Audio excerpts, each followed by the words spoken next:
You probably think I'm just some crazy old geezer that sits around playing scales all day.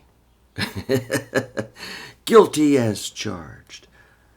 So we're doing A major this week, and we're up to pattern 4, looks like, which is the E-shaped. See, caged is a word, C-A-G-E-D. C is pattern 1, A is pattern 2, G is pattern 3, and E is pattern 4. That means D is going to be pattern 5. So we're already up to the E-shaped scale. We're getting through it. So remember the E shape.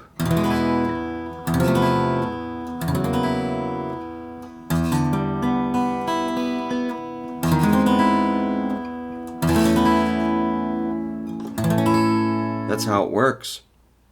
The E shape with the bar. This is your most common basic rock and roll, garage rock, punk rock, heavy metal, whatever you want to call it.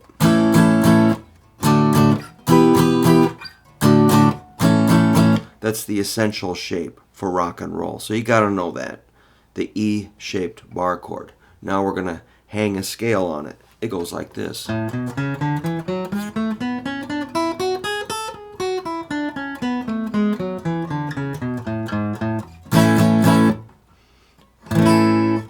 That's showbiz. So I would start with the middle finger on the 5th fret of the 6th string. So middle finger will be hitting all the notes on the 5th fret. Middle finger, 6th string, 5th fret. Start there. Go to pinky, 7th fret, 6th string. Get that middle finger and pinky to talk to each other right here. If you've not done that, if that feels weird, then just put in some extra time. Right there on A and B. Good start. And C sharp is your pointer finger, 4th fret, 5th string, C sharp, A, B, C sharp.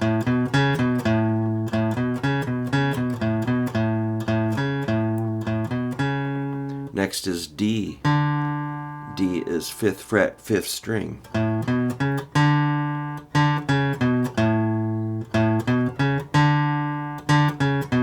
Johnny Cash invented that. Yes, it's true. Then you got your pinky on the 5th string, 7th fret, E. So when I do vocal lessons, my teacher, we start with like,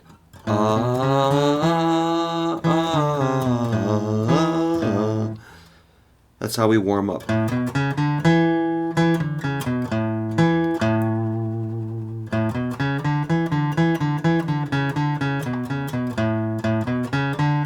Get that down and proceed to the F sharp, 4th string, 4th fret with your index finger. That's a 6th interval. Sounds kind of weird. You know, sixths are kind of weird. It's like kind of a happy, dumb note just floating out in the middle of nowhere.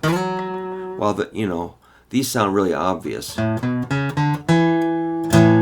Yeah. But what's that guy doing over there? But the 6th is part of the scale, so we have to learn it, even if it sounds a little weird. Check it out. Here's the 6th used like this. Or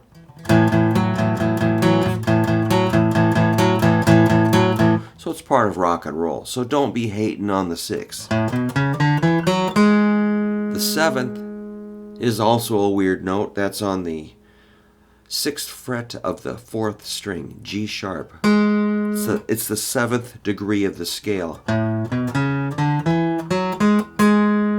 It sounds bizarre, I mean, I tell my students, go to that note, but don't finish the scale like this. Now hold it, and they always go, I told you not to do that. I want to see if you can just stay there and understand that kind of oh, it's a little bit dissonant, because you want to resolve it. That's what's fun about it. Then you just finish it up on B, C sharp, D, E, F sharp, G sharp, A, which is on the 3rd string. 4, 6, 7.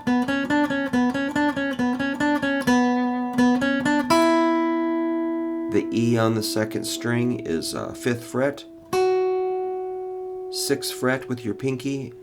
Wait a minute. It's a 6th interval on the 7th fret. So talking about intervals and frets sometimes gets a little confusing. And there's that 7th degree of the scale, the G sharp, on the 4th fret of the 1st string, taking you to the root. If you want to add the pinky on the B, 7th fret.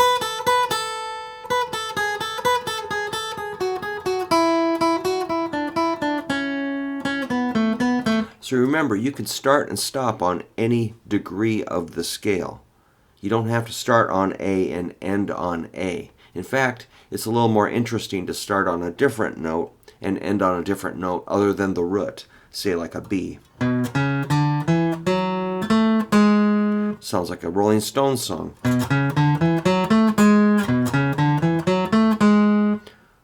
She's like a rainbow. You'll find melodies in there if you kind of experiment. So yeah, the major scale is loaded with popular hooks, melodies, riffs, you name it. And so this, just remember, this scale is built around the E-shaped bar chord. Make sure you can get every note nice and clear. If you listen to the Let It Be album by the Beatles, you can hear between songs, I think it's on the Rooftop Jam, when somebody goes, or something like that. They're probably just checking their tuning, making sure it's, if one string is warped out of tune. What?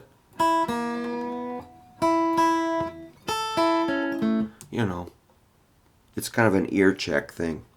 So these are fundamentals. These are basic things that you just got to know before you go on and add all that other stuff. It seems like I'm stuck there on fundamentals with my students, always trying to bring them up to the most basic level. So that's where I live. And when I go play gigs, I play a lot of really simple songs. I don't really strain myself that hard, but if I get back into songwriting mode, I'll probably try to come up with something clever. But a lot of times the more simple thing is really cool. So there you go. That's the pattern 3 A major scale with a chord. If you wanted to add another chord, you could go like A, D, E. Oh, one little point before we go. Check it out. I want to show you something about that 7. Or yeah, the 7th degree. How could that even work? But, okay, it's a G sharp. I'm going to do an E7, the 5 chord of A. It's got that G sharp in it right there. So that G sharp is part of the 5 chord, which that's called a perfect cadence when the 5 chord resolves to the 1 chord. So if we did, the chords in order, like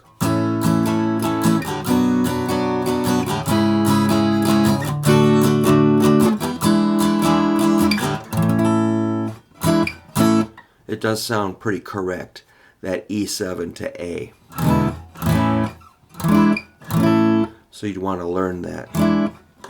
E7, I'm doing a C-shaped E7. See the C shape there? Plus add pinky, this is the root, 3rd, flatted 7, root. No fifths in there. That's okay, we don't need the 5th interval. We can throw that away, and it still sounds great. All right, man. You've been learned. Thanks for following along. Let's just have some fun and get better on guitar together.